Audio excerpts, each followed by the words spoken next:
Hello दोस्तों, लक्ष्य competition में आपका स्वागत है। आप देख रहे हैं ट्यूटोरियल बिहार तथ्य संग्रह का बुक बिहार की सभी प्रतियोगिता परीक्षा के लिए उपयोगी बुक है। आज हम पढ़ेंगे मध्यकालीन बिहार का इतिहास। मध्यकालीन बिहार का इतिहास। मध्यकालीन बिहार। तुर्क शासन में बिहार, स्थानीय वंश कर्नाट वंश, सिख धर्म। अफगान शासन में बिहार, शेरशाह सूरी। मुगल काल में बिहार, सल्तनत काल में बिहार। तुर्क शासन में बिहार। तुर्क शासक बख्तियार खिलजी। बिहार में तुर्क सत्ता की स्थापना का वास्तविक श्रेय बख्तियार खिलजी को जाता है। बख्तियार खिलजी कुतुबुद्दीन ऐबक का दास था। बख्तियार खिलजी के आक्रमण के समय बिहार में छोटे छोटे शासकों का शासन था। उत्तर बिहार में कर्नाट वंश का शासन था। बख्तियार खिलजी की पहली महत्वपूर्ण सफलता औदंतपुरी बिहार शरीफ की विजय थी। 1198 ईस्वी। बख्तियार खिलजी ने औदंतपुरी के साथ नालंदा एवं विक्रमशिला विश्वविद्यालय को भी नष्ट कर दिया। इन विश्वविद्यालयों में उसने आग लगवा दिया था। उसने 1203 से 1204 ईस्वी में नदिया बंगाल पर चढ़ाई की, जो सेन वंश की राजधानी थी। उस समय सेन वंश का शासक लक्ष्मण सेन था। लक्ष्मण सेन बिना लड़े ही डर कर भाग गया। बख्तियार खिलजी ने इस क्षेत्र पर अधिकार कर लखनौती को अपनी राजधानी बनाया।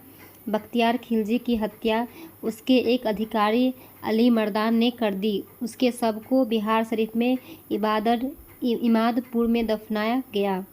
स्थानीय वंश कर्नाट वंश। पाल वंश के पतन के दौरान तिरहुत मिथिला क्षेत्र में कर्नाट वंश का उदय हुआ। कर्नाट वंश के संस्थापक नान्यदेव थे। कर्नाट वंश की राजधानी सिमरावगढ़ थी, जो वर्तमान में नेपाल में है। बख्तियार खिलजी के बिहार अभियान के समय कर्नाट शासक नरसिंह देव ने उसे नजराना भेंट देकर सहयोग किया था, क्योंकि कर्नाट वंश का सेन वंश से संघर्ष चलता रहता था। कर्नाट वंश पर तुर्क सेनापति तुगरिल तुगन के अभियान की चर्चा तिब्बती धर्मास्वामिन ने की है। सामान्यतः दिल्ली के सुल्तान के साथ कर्नाट वंश का संबंध नजराना एवं भेंट का था, परंतु गियासुद्दीन तुगलक ने अपने बंगाल अभियान 1324 से 25 के क्रम में कर्नाट क्षेत्र पर विजय प्राप्त कर लिया। गियासुद्दीन के अभियान के समय कर्नाटक वंश का शासक हरि सिंह देव था। हरि सिंह देव 1279 से 1335 समाज सुधारक भी था। हरि सिंह इस वंश का अंतिम शासक था। उसके समय पंजी प्रबंध का विकास हुआ था। सल्तनत काल में बिहार। दिल्ली के सुल्तान एवं बंगाल शासकों के बीच निरंतर होने वाले संघर्ष में बिहार लंबे समय तक युद्ध का अखाड़ा बना रहा। इल्तुतमिश दिल्ली सल्तनत का प्रथम सुल्तान था जिसने बिहार पर अभियान किया। उसने 1225 में बंगाल एवं बिहार पर अधिकार किया, परंतु यह अधिकार उसके उत्तराधिकारी के समय खत्म हो गया। तुगलक काल में बिहार पर सुल्तानों का वास्तविक नियंत्रण हुआ। 1324 से 25 में गियासुद्दीन तुगलक ने कर्नाट क्षेत्र पर विजय प्राप्त की। फिरोज शाह तुगलक ने भी अपने बंगाल अभियान के समय बिहार आया था। पटना और गया से उसके अभिलेख प्राप्त हुए हैं। राजगीर के जैन मंदिर के अभिलेखों में उसके द्वारा अनुदान देने में प्रमाण मिले हैं। तुगलक काल बिहार की राजधानी बिहार शरीफ थी। उस काल में बिहार शरीफ का नगर बौद्ध धर्म का प्रमुख केंद्र था। तुगलक काल में बिहार के प्रशासकों में सबसे महत्वपूर्ण नाम मलिक इब्राहिम का है, जो मलिक बयां कहलाते थे। इनका मकबरा बिहार शरीफ में पहाड़ियों पर स्थित है। 13वीं शताब्दी के मध्य में मिनहाज की रचना तबकाते नासरी में बिहार नाम का उल्लेख मिलता है। अफगान शासन में बिहार। सिकंदर लोदी ने 1495 से 96 ईस्वी में दरिया खां नुहानी को बिहार में प्रशासक राज्यपाल नियुक्त किया। इब्राहिम लोदी की मृत्यु के बाद दरिया खां नुहानी का पुत्र बहार खां नुहानी ने स्वतंत्र सत्ता की घोषणा कर दी। दूसरी ओर अफगान शासक महमूद लोदी बाबर से बचने के लिए बिहार आ गया। बाबर ने 1529 ईस्वी में घाघरा के युद्ध में बिहार के इन अफगानों को पराजित कर दिया। घाघरा युद्ध के बाद बिहार में शेरशाह के नेतृत्व में पुनः अफगानों का उदय हुआ। शेरशाह सूरी का जन्म 1486 ईस्वी में हुआ था। उसके पिता का नाम हसन खां था, जो सासाराम के जागीरदार थे। शेरशाह का बचपन का नाम फरीद खां था। बहार खां नुहानी ने फरीद खां को शेर खां की उपाधि दी। शेर खां ने नुहानियों के पतन के बाद बहार खां की विधवा दुदू बेगम से विवाह कर बिहार क्षेत्र को अपने अधीन कर लिया। शेर खां ने 1534 ईस्वी में सूरजगढ़ की लड़ाई में बंगाल को पराजित कर उस पर अधिकार कर लिया। 1539 ईस्वी में चौसा के युद्ध में हुमायूं को पराजित कर उसने शेरशाह की उपाधि धारण की। 1540 ईस्वी में कन्नौज मिलग्राम युद्ध में हुमायूं को पराजित कर उसने दिल्ली में सूर वंश की स्थापना की। 1541 ईस्वी में शेरशाह ने पटना का दुर्ग बनवाया तथा इस नगर को बिहार की राजधानी बनाया। इसका वर्णन अब्दुल्लाह के तारीख़ दाऊदी में मिलता है। शेरशाह ने 1543 ईस्वी में रायसीन, 1544 ईस्वी में मारवा विजय किया। 1545 ईस्वी में कालिंजर अभियान में गोला फटने से वह घायल हो गया और उसकी मृत्यु हो गई। शेरशाह ने अपने जीवन काल में ही सासाराम में इंडो इस्लामिक स्थापत्य कला पर आधारित मकबरा का निर्माण प्रारंभ करवाया। शेरशाह की मृत्यु के बाद उसके पुत्र इस्लाम शाह ने इसे बनवाया। कृत्रिम झील के मध्य स्थित यह इमारत आकार में अष्टकोणीय है एवं लाल बलुआ पत्थर से निर्मित है। शेरशाह ने बिहार में रोहतास किला भी बनवाया। शेरशाह ने जब्दी प्रणाली चलाई, जिसमें भूमि की माप के आधार पर लगान निर्धारण किया जाता था। बाद में इसे अकबर ने भी अपनाया। शेरशाह का शासन सुव्यवस्थित शासन प्रणाली के लिए प्रसिद्ध था। उसने संचार व्यवस्था, डाक व्यवस्था, सैन्य व्यवस्था, राज्य व्यवस्था में व्यापक सुधार किए थे। शेरशाह के बाद उसका पुत्र जलाल खां इस्लाम शाह की उपाधि के साथ गद्दी पर बैठा।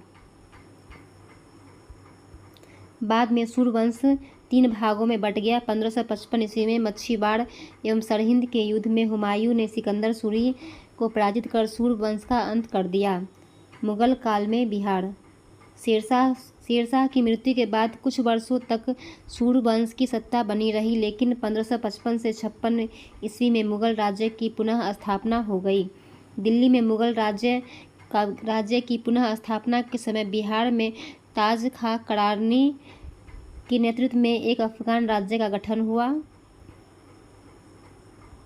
ताज खां करारानी ने अकबर के प्रति सम्मान की नीति अपनाई, लेकिन उसके पुत्र दाऊद खां करारनी ने इसका विरोध किया। अकबर ने उसे दंडित करने के लिए स्वयं आक्रमण किया। 1576 ईस्वी में उसने पटना को जीत लिया और दाऊद खां को पटना छोड़कर भागना पड़ा। दाऊद खां बिहार का अंतिम अफगान शासक प्रसिद्ध हुआ। 1580 ईस्वी में बिहार को मुगलों द्वारा एक सूबा प्रांत का दर्जा दिया गया। अकबर द्वारा मुनीम खां को बिहार का गवर्नर बनाया गया। अकबर के समय राजा मानसिंह को बिहार का प्रांतपति 1587 ईस्वी से 1594 ईस्वी बनाया गया। मानसिंह के समय मुगल साम्राज्य बिहार में काफ़ी मजबूत हो गया था। मानसिंह के समय रोहतास को बिहार की राजधानी बनाया गया। जहांगीर के समय छोटा नागपुर के क्षेत्र पर मुगलों का अधिकार स्थापित हुआ। इस क्षेत्र से मुगलों को हीरा और सोना प्राप्त हुआ था। जहांगीर ने 1621 ईस्वी में राजकुमार परवेज को बिहार का प्रांतपति बनाया। इसके बाद यह पद केवल राजकुमारों को ही दिया जाने लगा। औरंगजेब ने अपने प्रिय पौत्र राजकुमार अजीम को 1702 ईस्वी में बिहार का प्रांतपति सूबेदार नियुक्त किया।